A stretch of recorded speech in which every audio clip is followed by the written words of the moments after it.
Hello, welcome back our YouTube channel GS R K Lavania. जैसा कि आप थंबनेल से देख पा रहे हो, आज हम बात करेंगे एक इम्पोर्टेंट टॉपिक क्लास 12th का। हम वन शॉट में पूरे चैप्टर का रिवीजन हम कर रहे हैं। उसमें हमने लास्ट टू चैप्टर आपके एक एमीन और बायोमोलिक्यूल की जो सीरीज है वो हमने अपलोड कर दी है। आज हम बात करेंगे चैप्टर नंबर 1 जिसका नाम है विलियन। उसकी पूरा रिवीजन बिल्कुल सिस्टमैटिक ढंग से कितना बोर्ड में आएगा, कैसे क्या आएगा, वो सारा हम कुछ इसमें डिस्कस करेंगे। मैं आर के लवानिया आपका आज के इस सेशन में स्वागत करता हूं। बहुत बहुत अभिनंदन। चैप्टर नंबर फर्स्ट विलियन को हम इस वीडियो के माध्यम से डिस्कस करेंगे। आप रिवीजन के तौर पे इसको देखें, कितना याद है आपको पता लग जाएगा। जहां याद नहीं है वो अंडरलाइन करें, नोट्स बनाइए प्रॉपर, आपके पास हैं। जैसे भी आप कुल मिला के आपको ये चैप्टर याद करना है। तो पहला चैप्टर हमारा स्टार्ट करते हैं विलियन। वीडियो को लाइक और कमेंट जरूर करें और हमें बताएं कि आपको कैसा लगा। चैप्टर अपना विलियन है, हमने आपको बहुत पहले पढ़ाया है विलियन, और उसके बारे में ही हम बात करेंगे। आपको नाम पता है, मैंने आपको बता रखा है कि ये जो विलियन है ना, इस विलियन की बात करेंगे हम। ये विलियन बेसिकली दो पार्ट से मिलके बनता है। विलियन बेसिकली दो पार्ट से मिलके बनता है। एक तो बनता है विलेय से और एक बनता है आपके पास विलायक से। ध्यान रखना, जो लेस अमाउंट में होता है वो विलेय होता है और जो मोर अमाउंट में होता है वो विलायक होता है। विलियन में क्या होता है कि दो या दो से अधिक पदार्थों का कौन सा मिश्रण कहलाता है, वो समांगी मिश्रण कहलाता है, और उस समांगी मिश्रण को ही हम क्या बोलते हैं, विलियन बोलते हैं। विलियन के अंतर्गत घटकों की संख्या के आधार पर ये दो तीन प्रकार का होता है। एक तो होता है बाइनरी, यानी अगर उसके अंतर्गत केवल दो ही घटक हैं तो, और एक होता है आपका टर्नरी। टर्नरी का मतलब उसके अंतर्गत तीन घटक होते हैं। डेफिनेशन क्या है, बहुत अच्छे से हम पढ़ के आ रहे हैं कि दो या दो से अधिक पदार्थों का जो समांगी मिश्रण होता है वही क्या कहलाता है, आपका विलियन कहलाता है। विलियन के प्रकार में अगर दो घटक हैं, दो कंपोनेंट हैं तो बाइनरी कहलाएगा। अगर तीन कंपोनेंट हैं तो टर्नरी कहलाएगा। जल में NaCl और KCl, तीन से अधिक घटक होते हैं, लेकिन हमारे सिलेबस में केवल और केवल कौन से घटक होंगे, द्विअंगी। द्विअंगी में दो पार्ट होते हैं, एक सॉल्यूट होता है, एक सॉल्वेंट होता है। जो लेस अमाउंट में होता है उसे तो हम क्या बोलते हैं, सॉल्यूट बोलते हैं, और जो मोर अमाउंट में होता है उसे क्या बोलते हैं, हम सॉल्वेंट बोलते हैं। शक्कर को जल में घोला तो शक्कर क्या है, विलेय है, ये क्या है, विलायक है, और ये जो विलियन बना उसे क्या बोलते हैं, हम विलियन। तो एक और चीज जहां जो एनसीईआरटी लिखती है कि विलायक से ही विलियन की भौतिक अवस्था, यानी जिस फेज के अंतर्गत विलायक मौजूद है, जिस फेज के अंतर्गत क्या मौजूद है, विलायक मौजूद है, उसी फेज के अंतर्गत कौन मौजूद होगा, विलियन मौजूद होगा। तो ये डिसीजन करता है कौन, विलायक। और वो विलियन की कौन सी अवस्था का निर्धारण करता है, फिजिकल स्टेट। फिजिकल स्टेट आपकी कौन कितनी होती है, बेसिकली तीन होती हैं। एक सॉलिड, लिक्विड, और एक क्या होता है अपने पास, गैस होता है। आगे बात करते हैं। बहुत अच्छे से पढ़ा है, मैंने आपको बता रखा है कि तीन चीजें हैं यहां से। आपके पास क्या होते हैं, विलियन के तीन प्रकार, भौतिक अवस्था ठोस, एक भौतिक अवस्था द्रव, और एक भौतिक अवस्था क्या होती है, गैस। ठोस में हम तीन चीज ऐड करेंगे, गैस में भी तीन चीज ऐड करेंगे, और द्रव में भी तीन चीज ऐड करेंगे। ठोस, द्रव और क्या, गैस। ठोस, द्रव और क्या, गैस। ठोस, द्रव और क्या बताओ, गैस। सबसे पहला है कि विलियनों के प्रकार कुल 9 प्रकार के होते हैं। इनसे यहां से एक उदाहरण आपको याद रखना है, गैसीय विलियन। तो आप याद रखेंगे गैसीय विलियन में जो विलायक होगी वो क्या होगी, गैस गैस गैस। अगर द्रवीय विलियन की बात करें तो विलायक द्रव द्रव द्रव, और अगर ठोस विलियन की बात करें तो विलायक ठोस ठोस ठोस। ठीक है, हाँ जी। अब देखो इसमें तीन चीज ऐड कर रहे हैं हम, कहीं से भी कर लो, गैस, द्रव, ठोस, गैस, द्रव, ठोस, और क्या ऐड कर रहे हैं, गैस, द्रव और ठोस, ये हम उसमें ऐड कर रहे हैं। आपको देखो याद रखें, मैं आपको द्रव का याद करवा दूं, आपने जल में ऑक्सीजन, तो जल में क्या घोल रहे हो आप, ऑक्सीजन गैस है। जल में अगर एथेनॉल घोल रहे हो तो लिक्विड है, और जल में यदि ग्लूकोज घोल रहे हो तो क्या है, ठोस। ये तीन उदाहरण आप याद रखें। उसके बाद भी मैं आपको बता दूं गैस का, दो गैसों को यदि हम मिला दें, कौन कौन सी गैसें हैं, N2 और O2 गैस का मिश्रण।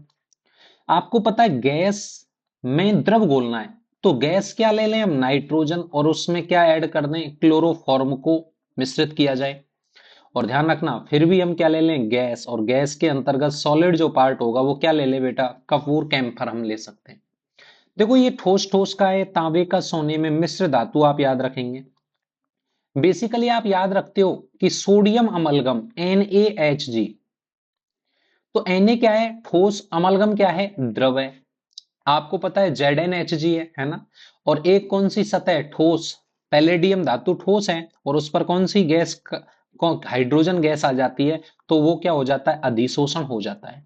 तो कुल आपके 9 प्रकार के विलयन हैं, कौन कौन से, ठोस, द्रव, गैस, उसमें हम तीन तीन ऐड करते जाएंगे, तीन तीन प्रावस्थाएं मिलाएंगे। तो बेसिकली यहां से हमारा एक क्वेश्चन आएगा, और वो एक क्वेश्चन क्या आएगा, केवल और केवल जो क्वेश्चन आएगा वो केवल एग्जाम्पल का क्वेश्चन आएगा, कि एग्जाम्पल में क्या आएगा, वो क्वेश्चन यहां से आपके पास आएगा। अगला स्टार्ट करते हैं हम। देखो विलयनों की सांद्रता, आपको कंसंट्रेशन की बात करते हैं, कंसंट्रेशन C बराबर क्या होती है, NyV होती है बेसिकली, इकाई आयतन में घुले हुए विलय के मोलों की संख्या। अब सांद्रता की तीन फॉर्म है, एक होती है आपके पास परसेंट W/W, एक होती है आपके पास परसेंट वॉल्यूम बाई वॉल्यूम, एक होती है आपके पास W/W प्रतिशत, बाद में लगा लो प्रतिशत, और एक होती है W/V प्रतिशत। ये तो आपके पास क्या है, ग्राम वाली है, ये आयतन आयतन है, और ये द्रव्यमान आयतन प्रतिशत है। पहले मैं आपको इन तीनों के बारे में बताता हूं, इन तीनों के बारे में कुछ भी नहीं करना। W/W पहला, W/W, देखो एक सेकंड रुके, हटा देता हूं मैं इसको। पहला W/W, कुछ भी नहीं करना, विलय की ग्राम में मात्रा बटे विलियन की ग्राम में मात्रा, और इनटू कितने से करेंगे आप, 100 से करेंगे, पहला केस। सेकंड केस W/V, तो केवल V आयतन आ जाएगा, विलय की ग्राम में मात्रा, विलियन का आयतन VA प्लस VV इंटू 100।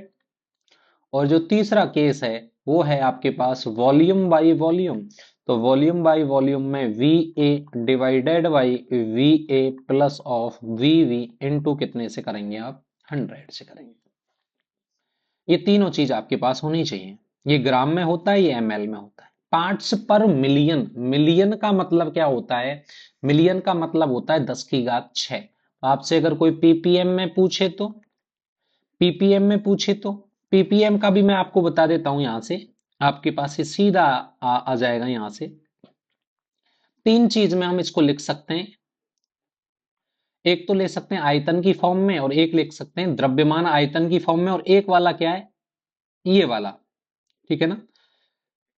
गुणा करेंगे कितने से, तो आपसे पूछे पीपीएम में, तो पीपीएम में क्या होता है, विलेय का द्रव्यमान बटे विलियन का द्रव्यमान, और गुणा में कितने से कर दोगे आप, 10⁶ से आप इसको कर दोगे, ठीक है ना। और पी पार्ट्स पर मिलियन और पार्ट्स पर विलियन में 9 आ जाता है। एक और है मोलन्स, ये भी आप देखो, मोलन्स में आपके पास दो चीज हैं, एक XA प्लस XV, कितने भी कंपोनेंट हो उन सबका अंश कितना होता है, एक। अगर A है और दूसरा अपने पास B है, तो बिलियन में क्या बनता है बताओ, AB बनता है। इसके मोल मैंने माने Na, इसके मोल मैंने माने Nv, तो कुल मोल क्या हो गए, Na प्लस ऑफ Nv। तो अगर X से इसका अंश मैंने XA माना, इसका अंश मैंने XV माना, कुल अंश कितना हो गया, XA प्लस ऑफ XV। अगर मैं इसका अंश निकालूं, अंश क्या होता है कि जिसका अंश निकाल रहे हैं ना उसके मोल बटे विलियन के कुल मोल, Na प्लस ऑफ Nv। दूसरा अगर मैं XV निकाल रहा हूं तो क्या होगा, Nv divided by Na plus Nv। ये चीज देखो आप, कुल अंश कितना होता है, X A plus of X B बराबर कितना होता है, 1। तो मैं यहां से एक्स बी भी निकाल सकता हूं, 1 माइनस का क्या आएगा बोलो, एक्स ए। ठीक है ना। मोलैरिटी तो मैंने आपको बहुत अच्छे से बता रखी है, पर फिर भी आप डायरेक्ट फॉर्मूला याद रखें, कैपिटल एम बराबर क्या होता है, विलेय की ग्राम में मात्रा बटे विलेय का अणुभार इंटू विलियन की विलियन का आयतन ml में, और उधर गुणा कितने से करेंगे बताओ, 1000 से। इसका मात्रक देखें तो ये हो जाएगा मोल पर लीटर, ये इसका मात्रक है, 1 लीटर में घुले हुए विलेय के मोलों की संख्या। अगर आपसे कोई पूछता है किसी विलियन का आयतन V1 है और उनको मिलाया जाए, तो आप जानते हो M1 तनुता वाला M1 V1 बराबर M2 V2। M1 की बात करें तो मोल समान रहते हैं V1, और M2 की बात करें तो क्या आ जाता है N वटे V2, क्योंकि यहां पर तनुता में मोल क्या होते हैं, बिल्कुल कांस्टेंट रहते हैं। अगर आपसे कोई पूछता है कि मैं मोललता की बात करता हूं, मोललता क्या है, तो मोललता देखो, मोलैलिटी को स्मॉल m से लिखते हैं, और इसका जो मात्रक होता है वो मात्रक होता है मोल पर किलोग्राम होता है। इसका अगर मैं फॉर्मूला लिखूं स्मॉल m का, तो स्मॉल m होता है विलेय की ग्राम में मात्रा डिवाइडेड बाई विलेय का अणुभार इंटू विलायक की ग्राम में मात्रा। अगर ग्राम में लेंगे तो ऊपर गुणा कितने से कर देंगे बताओ, 1000 से। और अगर ग्राम नहीं लेते हो तो डमे बराबर क्या हो गया, WA divided by MA into WV किस में आएगा बताओ, किलोग्राम में। ये आपके पास यहाँ फॉर्मूला आ जाएगा। इतना आपको याद रखना है। बेसिकली मैं आपको और रिवीजन करवा दूं यहां से, ये आप याद रखेंगे, एक W/W याद रखेंगे, V/V याद रखेंगे, W/V याद रखेंगे, अंश याद रखेंगे XA XB, PPM याद रखेंगे, PPV याद रखेंगे, स्मॉल m याद रखेंगे, कैपिटल M याद रखेंगे। ठीक है ना, ये आप सारी फॉर्मूले आप याद रखेंगे। यहां से भी तक अभी सिंपल क्वेश्चन आएगा। सॉल्युबिलिटी क्या है, सॉल्युबिलिटी का मतलब होता है घुलना। सॉल्युबिलिटी का मतलब क्या होता है, घुलना। अब देखो इसको समझें आप, कि मान लेते हैं कि एक निश्चित टेम्परेचर ले लें और किसी अवयव की वरीयता एक निश्चित ताप पर विलायक की निश्चित मात्रा में घुली हुई उस पदार्थ की कोई निश्चित फिक्स अमाउंट ले ले, इसमें कितना घुल सकता है, वही क्या कहलाएगी, विलेयता। अब विलेयता की अगर मैं बात करता हूं तो आपको पता है कि समान समान को घोलता है भाई। तो ध्रुवीय चीज ध्रुवीय में होगी, देखो ध्रुवीय में घुलते हैं, और अध्रुवीय चीज अध्रुवीय में। तो नेफ्थलीन एंथ्रासीन किस में आसानी से घुलते हैं, बेंजीन में, क्योंकि नॉन पोलर है। ये याद रखें कंसेप्ट कि समान समान को घोलता है, ये आप अच्छे से समझ लें। विलीनीकरण प्रक्रिया क्या है, कि जब डाला घुल जाता है, वो क्या कहलाता है, विलीनीकरण। और ये क्या होते हैं कि क्रिस्टल अलग हो जाएं, जब विलयन में कुछ विलेय के कण ठोस विलेय के कणों के साथ टकराकर क्या हो जाएं, अलग हो जाएं, उस प्रक्रिया को क्या बोलते हैं, क्रिस्टलीकरण। ये दोनों परिभाषाएं याद रखें भाई, विलीनीकरण की और क्रिस्टलीकरण की आ सकती है परिभाषा, इंपॉर्टेंट लगा लेना इसको आप। चलो अब देखो, विलेय और विलायक घुलेंगे, संतृप्त, ये क्वेश्चन आया है बोर्ड में कि और नहीं घोला जा सकता विलियन कौन सा है, सैचुरेटेड, और घोला जा सकता है संतृप्त विलियन कहलाता है। तो ये भी आप देख लें, संतृप्त विलयन में विलायक के 100 ग्राम में विलेय कितना घुला हुआ है, वही चीज क्या कहलाएगी, हमारी विलेयता कहलाएगी। ठीक है ना। प्रभावित करने वाले विलेय विलायक की प्रकृति समान समान को बोलता है, ये इंपॉर्टेंट है भाई टेम्परेचर का, ये आप याद रख लें, यहीं से आएगा सवाल। ऊष्मा छेपी आपने क्लास 11th में पढ़ा है, कौन सा छेपी, ऊष्मा छेपी। और कौन सा शोषी बताओ, ऊष्मा शोषी, याद रखेंगे भाई इसको, यहीं से आपका सवाल आएगा। विलेय ऊष्मा शोषी का मतलब अवशोषण होता है, अवशोषित ऊष्मा का उपयोग विलायक के घुलने के पहले विलेय के आयनों को पृथक करने में होता है। इस स्थिति में आपको क्या है कि यदि आप ताप बढ़ाएंगे तो अधिक विलेय के कण आयनों में टूटेंगे और गतिक साम्य अस्थिर हो जाएगा। तो क्या कहता है ली चैटलियर प्रिंसिपल, कि साम्य कौन सी दिशा में, अग्र दिशा की ओर। तो ध्यान रखना, ताप बढ़ाने पर विलेयता बढ़ती है अगर डेल्टा एच की वैल्यू क्या हो, पॉजिटिव, याद रखेंगे टेम्परेचर बढ़ाओगे यानी कब, जब डेल्टा एच की वैल्यू क्या हो, पॉजिटिव, तो सॉल्युबिलिटी के मान में वृद्धि होती है। 6p में क्या होगा, उल्टा होगा। 6p में डेल्टा एच की वैल्यू कैसी होगी, नेगेटिव होगी, और अगर नेगेटिव होगी तो आपने अगर टेम्परेचर बढ़ा दिया तो सॉल्युबिलिटी में क्या आ जाएगी, कमी। ताप बढ़ाने पर विलेयता के मान में घट जाएगी, ये आप ध्यान रखें। ये चीज इंपॉर्टेंट है दोनों, यहां से एक क्वेश्चन आ सकता है आपका, ये आप इंपॉर्टेंट लगा लें। दाब का प्रभाव, क्योंकि ठोस असंपीड्य होते हैं और असंपीड्य पर दाब का कोई इफेक्ट नहीं पड़ता। अब घुलेंगे हम किसमें, कि द्रव में घुलेंगे गैस को। अब इसके लिए तो आप देखो सबसे पहले कि जो गैसें ध्रुवीय होती हैं वो तो आसानी से घुल जाती हैं, और जो अध्रुवीय होती हैं वो नहीं घुलती। ताप का प्रभाव देख लो, ताप बढ़ाने पर गैस की विलेयता घटती है। ली चैटलियर क्या कहता है कि ताप में वृद्धि से विपरीत प्रक्रम को बढ़ावा मिलता है। इसका मतलब क्या होता है कि विलेयता घटती है। तो ध्यान रखेंगे विलेयता ताप के क्या होती है, व्युत्क्रमानुपाती है, और गैस की विलेयता दाब बढ़ाने पर बढ़ती है, ध्यान रखना। और इसके लिए एक वैज्ञानिक आएगा, कौन सा नियम है, हेनरी का नियम है। अब याद रख लेंगे, यहाँ क्या होता है कि टेम्परेचर समानुपाती क्या होता है बताओ, 1/विलेयता, कि अगर आपके पास आपने ताप बढ़ा दिया तो विलेयता घट जाएगी। क्यों घट जाएगी, क्योंकि ये अपोजिट साइड में साम्य स्थापित हो जाता है। दाब बढ़ाएंगे, देखो सुनो कि दाब बढ़ाने पर गैस के कणों की द्रव की सतह से टकराने की दर भी बढ़ती है, विलेयता घट जाती है। हेनरी ने क्या बोला कि ये टेम्परेचर को फिक्स करो और गैस की द्रव में विलेयता, जो प्रेशर है ना वो गैस के आंशिक दाब के समानुपाती होगी। सीधा सा है कि प्रेशर डाले गए दाब के, यानी जो प्रेशर होता है वो उसके मोल अंश के क्या होता है, समानुपाती होता है।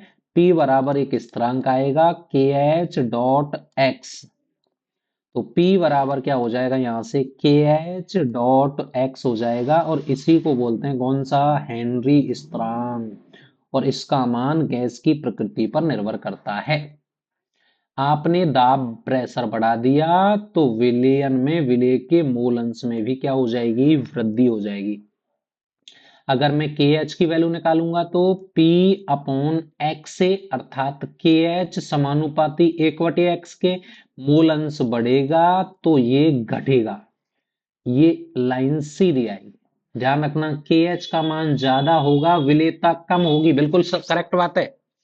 यही कारण है कि जलीय स्पीशीज गर्म जल की तुलना में ठंडे जल में रहना अधिक आरामदायक होता है। क्यों, क्यों आपको पता है कि KH समानुपाती 1/x के, अगर KH घटेगा तो X बढ़ेगा। वाष्प दाब क्या होता है, वाष्प दाब की ज्ञात नहीं कर सकते, पर कौन सी सतह की, बंद।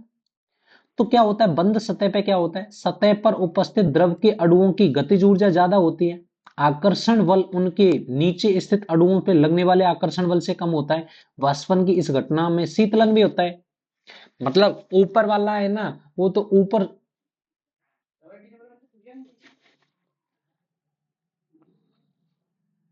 ऊपर वाला है ना ये क्या होता है, ये इधर से आकर्षण बल, इधर से आकर्षण बल, इधर से आकर्षण बल, लेकिन इधर से नहीं करता ना। लेकिन ये वाला अणु संतृप्त है, हर जगह से आकर्षण बल को ये ग्रहण कर रहा होता है। तो सीधी सी बात यह है कि वाष्प के कण सतह पर ये पात्र की टक्कर मारते हैं, सतह का दाब बढ़ जाता है। ये कोई मतलब नहीं है, वाष्प द्वारा, साम्य अवस्था में वाष्प के अणुओं द्वारा द्रव की सतह पर डाला गया दाब वाष्प दाब कहलाता है। तापमान बढ़ाओगे तो वाष्प दाब बढ़ेगा। प्रकृति पे भी देख लो कि यदि दुर्बल बल है तो आसानी से वाष्प में बदल जाएंगे, क्योंकि ये अणु आसानी से वाष्प में परिवर्तित हो जाते हैं। और इसका उल्टा भी सत्य है। दो विलयन ले रखे हैं हमने, एक द्रव है शुद्ध अवस्था में है, दूसरा द्रव है शुद्ध अवस्था में, दोनों को हमने जोड़ दिया। वही बात करते हैं हम यहां से। वो कुछ नहीं कहता, डाल्टन का आंशिक दाब का नियम P बराबर क्या कहता है कि एक होता है P1 प्लस ऑफ क्या होता है, P2 होता है। ठीक है ना। तो राउल्ट का नियम क्या कहता है, राउल्ट का नियम किसके लिए लागू होता है, आप याद रखेंगे, कौन से शील अवयवों के लिए होता है, वाष्पशील अवयवों के लिए लागू होता है। राउल्ट का नियम कौन से अवयवों के लिए लागू होता है, वाष्पशील अवयवों के लिए। उसने कहा कि प्रत्येक गैस का आंशिक दाब उसके मोलंश के क्या होता है, समानुपाती। अब मैंने आपको ये बता तो रखा है, ये चीज आपको बता रखी है कि अपने पास दो चीज है, एक ए है और एक चीज बी है। इसका आंशिक दाब क्या माना, पी ए माना, इसका आंशिक दाब पी बी माना। तो विलयन का टोटल आंशिक दाब क्या हो जाएगा बताओ, P A plus of P B हो जाएगा। अब आप जोड़ दो, राउल्ट का नियम अगर मैं ए के लिए राउल्ट का नियम लगाऊं तो पी ए समानुपाती किसके होगा, एक्स ए के। और बी के लिए लगाऊं तो पी वी समानुपाती किसके होगा, एक्स बी के। अगर मैं इसको हटा दूं तो पी ए बराबर क्या होता है बताओ, एक स्थिरांक आएगा जिसका नाम है पी नॉट ए एक्स ए। और अगर मैं इसको हटाऊं तो पी वी बराबर क्या हो जाएगा, पी नॉट वी एक्स भी हो जाएगा। दोनों को हम जोड़ देंगे, पी टोटल बराबर क्या होता है, पी ए प्लस ऑफ क्या हो जाएगा बताओ, पी वी हो जाएगा। P not A X A plus of P not V X V हो गया। आपको पता है कि यदि मैं यहां से रखूं एक्स ए बराबर क्या होता है, पी नॉट ए बराबर एक्स ए की जगह क्या रख दूं, वन माइनस एक्स वी रख दूं, प्लस ऑफ क्या रख दें बोलो, P not V X V रख दूं। तो गुणा करें यहां से आप, क्या होगा, P not A minus P not A X V plus of P not V X V. तो क्या होगा यहां से, P not A plus of P not V X V minus P not A X V, P not V, P not, अच्छा A वालों को करो, ये क्या है, वी रखेंगे ना। तो P not A minus P not A X V, P not A X V, ठीक है। तो पी नॉट ए क्या कॉमन आएगा, एक्स बी बराबर पी नॉट बी माइनस का क्या आएगा, पी नॉट ए, ये आपके पास पी टोटल आएगा। इसका मतलब क्या ज्यादा है यहाँ पे, P not V is greater than है पी नॉट ए से, ये मैंने आपको बता रखा है। आप यहाँ पे भी रख सकते हैं बेटा वैल्यू, यहाँ अगर आपने वैल्यू रखी ना एक्स बी की, तो एक्स बी की अगर आप यहाँ वैल्यू रखोगे तो यहाँ क्या आ जाएगा, वन माइनस एक्स ए आ जाएगा। तब क्या उल्टा हो जाएगा विक्रिया, समझ में आ रही कि नहीं आ रही, सेम है। राउल्ट और राउल्ट के नियम और हेनरी नियम के मध्य विशिष्ट स्थिति आपको बता रखा है, पी ए बराबर क्या होता है, पी नॉट ए, ए के लिए मान लें P not A X A होता है। और राउल्ट का नियम भी क्या होता है, पी नॉट बराबर क्या होता है, हेनरी का नियम क्या होता है, के एच इंटू एक्स ए होता है। तो क्या होता है, ये सब समान है। तो आपको पता है कि पी नॉट ए बराबर किसके होगा बताओ, के एच के होगा। किसी द्रव में गैस के विलयन में गैसीय घटक इतना ज्यादा वाष्पशील मान सकते हैं कि वो गैस रूप में ही रहता है। तुलना करने पर, ये देखो दोनों नियमों की तुलना करने पर वाष्पशील घटक या गैस का आंशिक दाब मोलंस के समानुपाती होता है। केवल समानुपाती स्थिरांक अलग अलग है। यही स्थिति क्या होती है, विशिष्ट स्थिति, जब के आई का मान पी आई के बराबर हो जाए। ठोस विलयन, ठोस पदार्थों का द्रव में विलयन एवं उनका वाष्प दाब दिए गए ताप पर अवाष्पशील विलय वाले विलयन के वाष्प दाब शुद्ध विलायक के वाष्प दाब उसके मोल अंश का क्या होता है, गुणनफल होता है। आपको पता है राउल्ट का नियम क्या कहता है कि वाष्पशील अवयव का आंशिक दाब उस विलयन के मोल अंश के क्या होता है, समानुपाती होता है। ये भी आप जानते हो। अब राउल्ट का नियम जो है ना वो अवाष्पशील अवयवों के लिए भी है। इसका मतलब क्या होता है, आपके पास पी टोटल आपने लिखा है कि पी ए प्लस ऑफ क्या है, पीवी है। इस घटक को मैं अवाष्पशील मान लेता हूं तो इसका अवाष्पशील मानते तो इसका तो वाष्प दाब बनेगा ही नहीं। तो बाकी वाष्प दाब क्या होगा, पी नॉट वी क्या होगा, एक्स वी होगा। तो आपके पास क्या होता है, पी टोटल बराबर P not V X V की जगह में क्या लिख सकता हूँ, वन माइनस एक्स से लिख सकता हूँ। तो आपको पता है कि पी टोटल बराबर क्या होता है, पी नॉट वी माइनस का पी नॉट वी एक्स ए हो सकता है। मैं इसको इधर ले आऊं कि पी नॉट वी एक्स ए बराबर क्या होता है, पी नॉट वी माइनस का क्या होता है, पी टोटल होता है। तो आपको पता है एक्स ए बराबर क्या होता है, पी नॉट वी माइनस का पी टोटल डिवाइडेड बाई क्या होता है, पी नॉट वी होता है। इसका मतलब ये शुद्ध विलायक का वाष्प दाब ज्यादा है, विलयन का कम है। तो कमी आ गई, तो इसी को हम बोलते हैं क्या, डेल्टा पी डिवाइडेड बाई क्या होता है, P not V. P not V एक स्थिरांक है, तो मैं ऐसे कह सकता हूं डेल्टा पी समानुपाती क्या है, जितना आप विलय मिलाओगे अवाष्पशील को वाष्प दाब में अवनमन उतना ही होगा। आदर्श विलयन की बात कर लेते हैं। आपको पता है कि आदर्श विलयन क्या होते हैं, ऐसे विलयन जो सभी ताप एवं सांद्रताओं पर राउल्ट के नियम का पालन करते हैं। वो विलियन कैसे कहलाते हैं? आदर्श विलियन कहलाते हैं। और जो राउल्ट तथा हेनरी नियम का पालन नहीं करते वो अनादर्श विलियन कहलाते हैं। मैंने आपको बताया कि आदर्श विलियनों में मिक्सचर का आयतन भी परिवर्तन 0, एंथैल्पी में भी परिवर्तन 0, अंतर आणविक आकर्षण क्रिया विलेय विलेय के मध्य, विलेय विलायक के मध्य और विलायक विलायक के मध्य भी क्या होती हैं? बराबर होती हैं। कुछ एग्जाम्पल याद रखेंगे आप। अनादर्श विलय, ये ग्राफ सेम आइडियल का है, मैंने इसको बता भी दिया कैसे होता है, यहां से एक्स से आप जानते हो। अनादर्श विलयन में थोड़ी सी आपको दिक्कत है, जो राउल्ट के नियम का पालन नहीं करते, अंतर आणविक क्रियाएं भी बराबर नहीं होती, ये भी 0 नहीं होता, ये भी 0 नहीं होता। तो दो होते हैं, एक तो पॉजिटिव डेविएशन। पॉजिटिव डेविएशन का मतलब क्या होता है कि इनका जो वाष्प दाब होता है वो ज्यादा होता है। ये वाला वाष्प दाब पॉजिटिव लाइन है। देखो पॉजिटिव लाइन है, ये आपके पास क्या है कि ये मेन लाइन है, ये पॉजिटिव ऊपर आ रहा है। इसका मतलब क्या है कि आपको पता है कि हमने लिखा है कि पी ए बराबर क्या होता है अपने पास, P A P not A X A होता है, और पीवी बराबर क्या होता है आपको पता है, पी नॉट वी एक्स भी होता है। तो क्या होगा, इसका मान ज्यादा होगा। अगर इसका मान ज्यादा होगा तो पी टोटल भी तो ज्यादा होगा, किससे? पी ए प्लस पीवी से। तो ये लाइन कहां चली जाती है? ऊपर की ओर चली जाती है। अगर ये होता है तो पॉजिटिव प्राप्त होता है और मिश्रण भी पॉजिटिव प्राप्त होता है। इसका मतलब अगर ये ऊपर जा रहे हैं तो ऊपर जा रहे हैं तो आकर्षण क्रियाएं, आकर्षण क्रियाएं बिलियन, बिलियन के मध्य। अब देखो यहां पे ए है और ए वी है, तो आपको विलेय विलेय है और विलायक विलायक है और एवी। तो कारण क्या है कि ये बिलियन में अंतर क्रिया बलों का मान घट जाता है विलियन के अंतर्गत।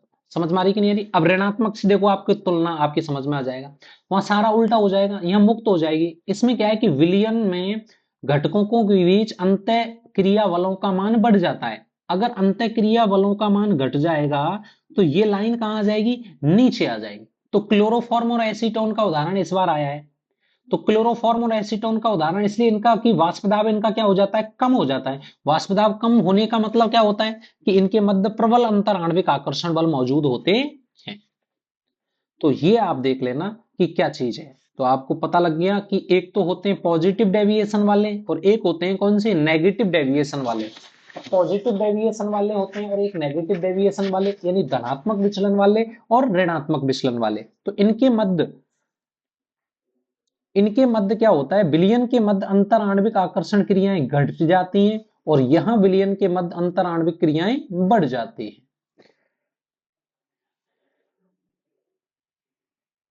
एक टॉपिक आज के लिए इस वीडियो को हम यहीं पे क्लोज करते हैं। पार्ट हम सेकंड भी बनाएंगे और ये है अणुसंख्य गुणधर्म वाला पार्ट। ये थोड़ा सा वीडियो लेंदी हो जाएगा तो हम यहीं क्लोज करते हैं। तब तक आप इसके नोट्स बनाइए, वीडियो को लाइक कमेंट और शेयर जरूर करें। जय हिंद, जय भारत।